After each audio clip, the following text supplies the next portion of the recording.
Welcome to ચેતુસ kitchen. આજે આપણે બનાવીશું આમલા પાચક બનાવવાના છે। તો એકદમ મસ્ત એવા ચટપટા આમલા પાચક બનાવશું। આપણે આ વર્ષો જૂની રેસીપી, દાદી નાનીની રેસીપી બનાવીએ છીએ। અને એક મારી ફ્રેન્ડે યાદ દેવડાવ્યું હતું કે તમે આમળાનો મુખવાસ બનાવી લીધો, એટલે મેં કીધું નહીં। તો આજે મને એમ થયું કે મારા વ્યુઅર્સ માટે પણ બનાવવું, ઘર માટે પણ બની જાય ને વ્યુઅર્સ પણ જોઈ લે કે આપણે આમલા પાચક કઈ રીતે બનાવીએ છીએ। 100 બીમારીથી બચાવે છે આપણું આ આમલા પાચક। તો અહીંયા આપણે 1 કિલો જેટલા આમળા લઈ લીધા છે અને 2 બીટ લઈ લીધા છે અહીંયા, અને 1 ટુકડો આપણે આદુનો લીધો છે।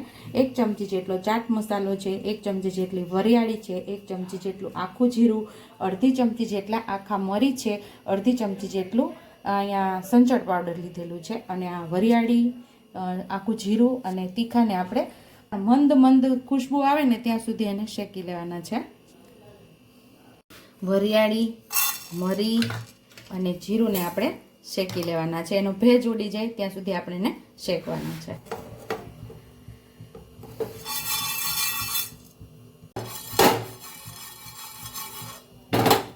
શેકાય છે ને તો મસ્ત એવી ખુશ્બુ આવે છે। હવે આપણે ગેસ બંધ કરી દેશું અને આ શેકાઈ ગયું છે અને ખાંડણીની અંદર આપણે લઈ લેશું અને થોડું આ ઠંડુ થવા દેશું અને ખાંડવાનું છે બધું। આને આપણે ખાંડવાનું છે, પણ ઠંડુ થઈ જાય પછી આ મિક્સર જારમાં પણ આપણે પીસી શકીએ છીએ, પણ નહીં, આનો સ્વાદ બહુ મસ્ત એવો આવે છે। જે આપણે ખાંડીને દરદરું પીસશું ને એનો સ્વાદ બહુ સરસ એવો આવશે આપણા આમલા પાચકમાં। આવી મોટી જાળીવાળી જે ખમણી હોય ને, જે આપણે રેગ્યુલર યુઝ કરતા હોય, જે આપણે ગાજર ખમણવાનું કે જે મોટું સારવાળી હોય એ જ ખમણીમાં આપણે ખમણવાના છે બધા આપણા આમળાને। જો ઝીણી ખમણીમાં આપણે ખમણશું તો સુકાયા પછી એકદમ શ્રિંક થઈ જાય તો એ હાવ ઝીણું ઝીણું થઈ જશે। એટલા માટે આ થોડું મોટું લેવાનું છે, મોટી જાળી આમાં આપણે ખમણી લેવાનું છે। તો પહેલાં આપણે બીટને ખમણવાનું છે, એટલે બીટને આપણે ઉપરનો ભાગ કાઢી અને સરસ છાલ ઉતારી લઈશું એની, આવી રીતે। તો આમળાને આપણે સરસ ધોઈ લીધા છે ને આ તમને દેખાતું હશે કે આ શું હશે, મેલા છે, એવું નથી, એકદમ મસ્ત ધોયેલા છે। આ છે પાનના ડાઘ। અને હવે આપણે આ મોટા સારવાળી ખમણીની અંદર આપણે ધ્યાનથી ખમણી લેશું આવી રીતે આમળાને। તો આવી રીતે આપણે આમળાને ખમણી લેવાનું છે।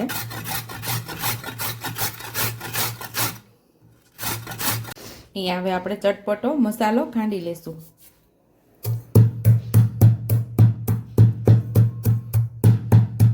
મસાલો ખંડાઈ ગયો છે, તો ચટપટો મસાલો હવે રેડી થઈ જશે હમણાં। ચાટ મસાલો, સંચળ પાવડર, 1 ચમચી આપણે સાદું મીઠું ઉમેરીએ છીએ। સિંધાલું મીઠું હોય તમારી પાસે તો ઉમેરી શકો છો। બધું સરસ આપણે મિક્સ કરી લેશું। અહીંયા આપણે આમળા ખમણી લીધા છે અને બીટ અને આદુ પણ ખમણી લીધું છે, હવે સાથે જ ઉમેરી દેશું।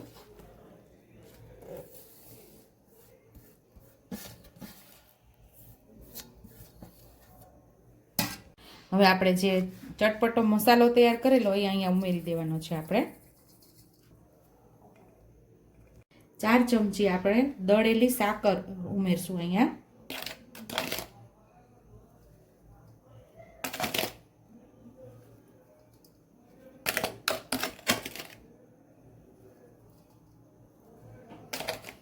આ બધું આપણે મિક્સ કરી લેવાનું છે, કારણ કે હાથેથી મિક્સ કરીએ તો જ એ મિક્સ થશે વ્યવસ્થિત, બાકી નહીંતર આપણે ચમચા કે ચમચી વડે કરશું તો એ બરાબર મિક્સ નહીં થાય। તો બધું આપણે મિક્સ કરી લઈશું। અહીંયા એકદમ આ પાણીવાળું છે એકદમ, તો તમે આને આવી રીતે રસ કાઢીને પણ આનું તમે એક રસ કાઢીને પણ સુકવણી કરી શકો છો, પણ અહીંયા થોડો તડકો સારા પ્રમાણમાં આવે છે એટલે આપણે આનું રસ નહીં કાઢીએ, એમ જ બધું મિક્સ કરી અને આપણે થાળી મોટી હોય કે પછી મોટી ડીશ હોય એની અંદર પોળું કરી અને આને આપણે સૂકવી દેવાનું છે। 1 લીંબુનો રસ ઉમેરી દેશું। ફરી પાછું આપણે મિક્સ કરી લેશું। બીટ ઉમેરતાની સાથે આમળાનો કલર પણ બીટ જેવો થઈ ગયો છે, જો એકદમ મસ્ત એવો બીટ કલર થઈ ગયો છે। બધું સરસ હાથેથી આપણે મિક્સ કરી લેવાનું છે। આપણે થાળીમાં આવી રીતે પોળું પોળું સૂકવી દેવાનું છે। થાળી હોય કે ડીશ હોય એની અંદર તમે પોડું પોડું સૂકવી શકો છો.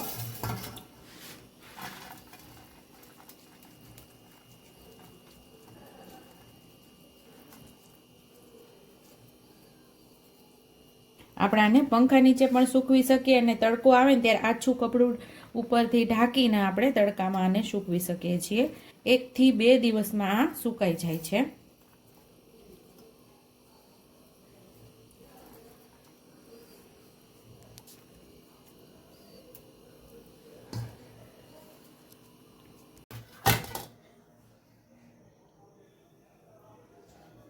બધી થાળીની અંદર આપણે છૂટું છૂટું અત્યારે પંખા નીચે સૂકવી દીધું છે અને પછી તડકો આવશે એટલે તડકે રાખી દેશું.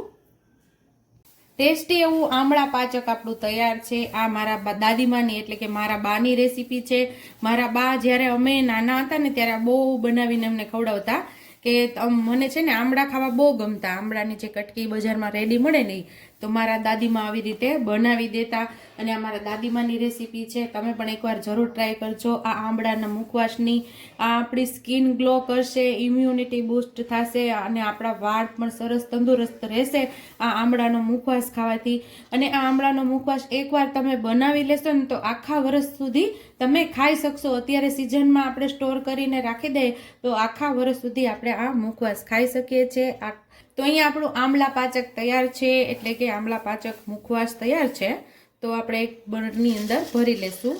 જો કેટલો મસ્ત આપણો મુખવાસ સુકાઈ ગયો છે. અને આ મુખવાસ સુકાતા મારે 3 દિવસ થયા છે, કારણ કે 2 દિવસથી તડકો થોડો નબળો પડી ગયો છે.